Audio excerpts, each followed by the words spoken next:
विदेशमा हुनुहुन्छ भने यी तीनवटा कामहरू कहिले पनि नगर्नुहोस्, भुलेर पनि नगर्नुहोस् है। तपाईँको सपना कहिले पनि पूरा हुँदैन र तपाईँसँगै तपाईँको परिवारको सपना पनि जोडिएको हुन्छ। न तपाईँको सपना पूरा हुन्छ न तपाईँको फ्यामिलीको सपना पूरा हुन्छ है। गलत साथीको सङ्गत, जथाभावी खर्च गर्नु र आफ्नो स्वास्थ्यमा ध्यान नदिनु है। यो गलत साथीको सङ्गत विदेशमा कस्तो हुन्छ भनेपछि तपाईँको रुममेट यदि 9 जना पिउने मान्छे छ भने तपाईँ मात्र पूजा गर्ने मान्छे छ रुममा भने तपाईँ नि एक न एक दिन त्यो 9 जनाको सङ्गतले तपाईँ नि पिउन सुरु गर्नुहुन्छ है। यसलाई ठ्याक्क उल्टा लैजाउँ, त्यो रुममा 9 जना पूजा गर्ने मान्छे छ, 1 जना मात्र पिउने मान्छे छ भने त्यो 1 जना पिउने मान्छेले एक दिन अवश्य सोच्छ कि म पनि पूजा गर्न सुरु गर्छु, मैले मात्र पिएर हुँदैन भनेर है।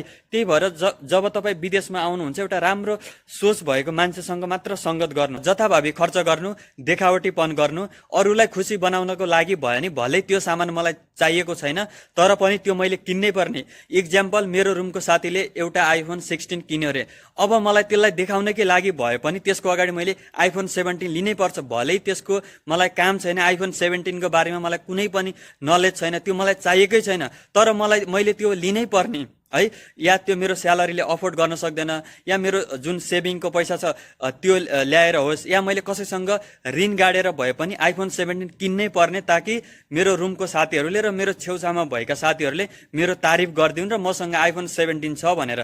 त्यसो गर्नाले तपाईँको परिवारमा ठुलो असर पर्छ र तपाईँलाई नि ठुलो असर पर्छ। त्यति धेरै पैसा इन्भेस्ट गर्दाखेरि त्यो आइफोनको कुरा मात्र होइन, अरू धेरै कुराहरूमा धेरै साथीहरूले यस्तो देखावटीपन गर्दाखेरि आफ्नो धेरै सेभिङहरू सकाउने गर्छन् है।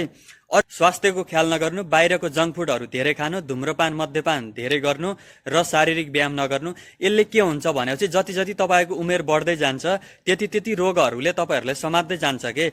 12 घण्टा तपाईँहरू कम्पनीको लागि काम गर्नुहुन्छ भने 1 घण्टा तपाईँहरू आफ्नो लागि छुट्याउनुहोस् के है। तपाईँहरूसँग जिम जाने पैसा छैन भने तपाईँहरू रनिङ गर्न सक्नुहुन्छ, तपाईँहरूसँग तपाईँहरू रुममा योगा गर्न सक्नुहुन्छ है, तपाईँहरू हिँड्न सक्नुहुन्छ एटलिस्ट 45 मिनट 50 मिनट डेली है।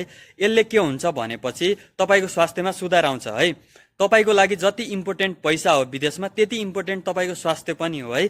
त्यसपछि मात्र तपाईँहरू 40 कटेपछि आफ्नो साइलीसँग रमाइलो गर्न सक्नुहुन्छ नेपाल गएर है।